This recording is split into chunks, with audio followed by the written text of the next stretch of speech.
Vegetable ചോപ്പറാണ്. ഇത് ഞാൻ Amazon വഴി വാങ്ങിയ ഒരു വെജിറ്റബിൾ ചോപ്പറാണ്. നമുക്കിതൊന്ന് പൊട്ടിച്ച് നോക്കാം.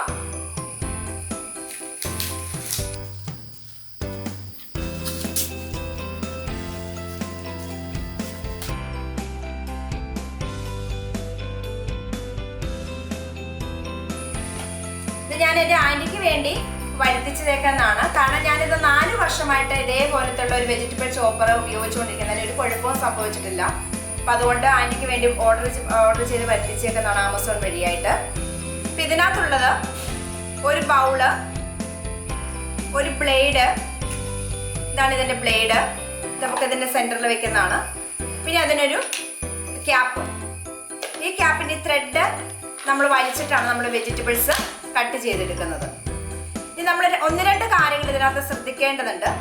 നമ്മുടെ ബ്ലേഡ് വാഷ് ചെയ്യുമ്പോൾ ഒന്ന് ശ്രദ്ധിച്ച് വാഷ് ചെയ്യണം.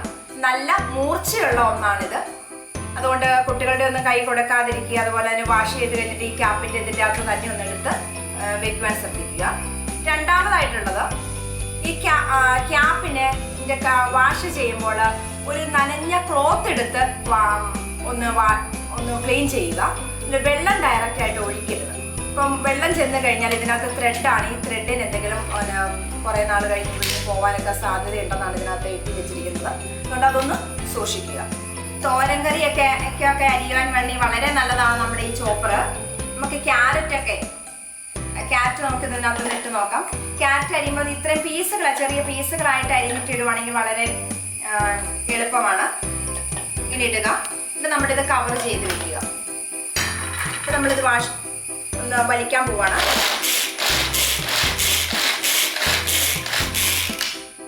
ഇപ്പം നമ്മുടെ ക്യാരറ്റ് ചെറിയ കഷ്ണങ്ങളാക്കിയിട്ടുണ്ട്. ഇപ്പം ഒരു 3 പ്രാവശ്യം വലിച്ചു കഴിഞ്ഞാൽ നമുക്ക് ഫ്രൈഡ് റൈസിനോ അങ്ങനെയുള്ള ഒരുമാതിരി വലിയ ഇതായിട്ട് ഇതുപോലെ കിട്ടും. ഇനി ഒരു 1-2 കൂടി വലിക്കുവാണെങ്കിൽ തോരൻ വെച്ചപ്പോൾ ചെറിയ കിട്ടും. ഇത്രയും എളുപ്പത്തിൽ നമുക്ക് ക്യാരറ്റ് അരിഞ്ഞെടുക്കാൻ. ഇതാണ് ഇതിൻ്റെ ഏറ്റവും വലിയൊരു പ്രത്യേകത.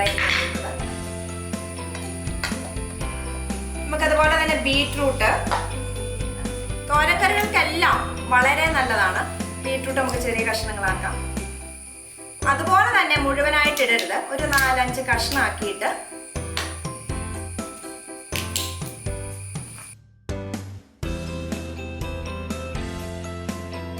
നമുക്ക് വലിച്ചു നോക്കാം. വളരെ എളുപ്പമാണ്. അടയണയിലൊന്നും ഒരു കുഴപ്പമില്ല. പെട്ടെന്ന് അതിൻ്റെ ചുമ്മാ വെറുതെ ഒന്ന് വെച്ചാൽ മതി. പ്രസ് ചെയ്ത് കഴിയുമ്പോഴേക്കും അടയും.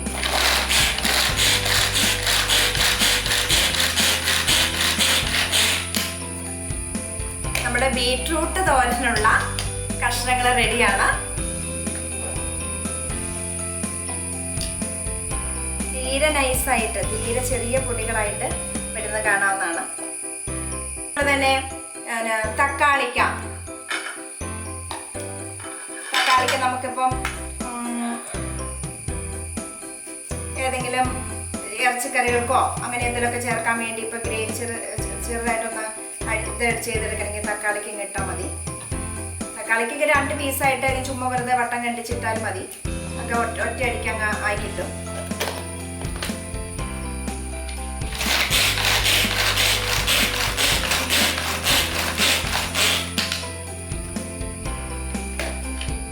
തക്കാളിക്ക റെഡി ആയിട്ടുണ്ട്.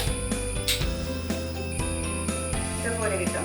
സവോള നമുക്ക് തോരൻ കറിക്കോ അല്ലെങ്കിൽ ഇറച്ചിക്കറികൾക്കൊക്കെ വേണ്ടി അരിഞ്ഞെടുക്കാൻ വേണ്ടി വളരെ എളുപ്പമാണ്. ഇതിനകത്തേക്ക് 4 പീസായിട്ട് വെറുതെ ഇങ്ങനെ മുറിച്ചിട്ടാൽ മാത്രം മതി. ഇറച്ചിക്കറിയൊക്കെ ഉണ്ടാക്കാൻ വളരെ എളുപ്പമാണ്. ഇതിൻ്റെ സവോളയൊക്കെ വരക്കാൻ. ഇതായി നമ്മുടെ സവോള. അതുപോലെ ഞാനിതിനകത്ത് വേറെ ചെയ്യുന്നത് ക്യാബേജ് ചെയ്യാറുണ്ട്. അതുപോലെ തന്നെ കപ്പളങ്ങയൊക്കെ പപ്പായ എന്ന് പറഞ്ഞാൽ പപ്പായൊക്കെ വളരെ എളുപ്പം. പപ്പായൊക്കെ നമ്മുടെ വീടുകളിലുള്ളതാണ്. അതൊക്കെ മിക്ക ദിവസവും തോരൻ വെക്കാൻ വേണ്ടി ഞാൻ ഇതിനകത്ത് തന്നെയാണ് ഉണ്ടാക്കുന്നത്. പിന്നെ നമ്മുടെ മോര് കറി അല്ലെങ്കിൽ വലിയ കഷ്ണങ്ങളായിട്ട് ഉണ്ടാക്കുന്നതിനൊക്കെ അരിഞ്ഞെടുക്കാൻ പാടാണ്. ചാറ് കറികൾക്കൊക്കെ. തോരൻ കറികൾക്കാണ് ഏറ്റവും നല്ലത്. പിന്നെ നമ്മുടെ മോര് കറി അല്ലെങ്കിൽ വലിയ കഷ്ണങ്ങളായിട്ട് ഉണ്ടാക്കുന്നതിനൊക്കെ അരിഞ്ഞെടുക്കാൻ പാടാണ്. ചാറ് കറികൾക്കൊക്കെ. തോരൻ കറികൾക്കാണ് ഏറ്റവും നല്ലത്. ജോലിക്ക് പോകുന്നവർക്കും കുട്ടികളെ സ്കൂളിൽ വിടുന്നവർക്കും ഒക്കെ വളരെ പ്രയോജനകരമാണിത്.